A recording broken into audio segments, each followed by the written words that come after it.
Hello guys! Kanina may pinuntahan kami. May pinuntahan na naman kami na free na gamit. At ang mga nakuha namin ay mga bag. Tsaka may mga libro. Ganun yung nakuha namin kanina. At kailangan ko pa yung linisin. Kasi kahit malinis siya, kailangan ko pa rin siyang linisin. Kasi hindi natin alam kung, di ba, hindi natin kilala yung may-ari. Ganyan. Kaya kailangan pa rin siya nililinis. Kaya linisin ko muna yun tapos papakita ko sa inyo. Ano yun eh? 3 bag ata yun? Or 4? Basta mga ganun. Mga ganong bag. Pero hindi na siya ganun ka okay. Pero magagamit pa naman siya. Kailangan lang ng kunting linis.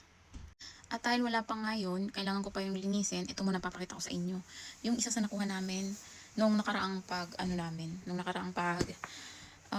panguha nga namin ng libreng gamit. Ito yun siya. Ito siya guys. Tingnan nyo. Ayan. 'Di ba? Ito yung yung, di ba panglagay sa wall. O yan. Tsaka yung isa, ganito. At, kita nyo yan, wala pang walang damage. At ang ganda pa niya, oh.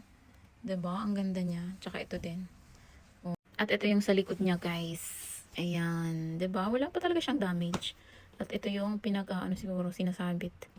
Diba? Ang ganda niya. Ang ganda pa ng mga gamit talaga, guys. Talagang pinatapon lang nila. Yan, lang nila, pinapamigay ng ganyan. Kalinis pa, oh.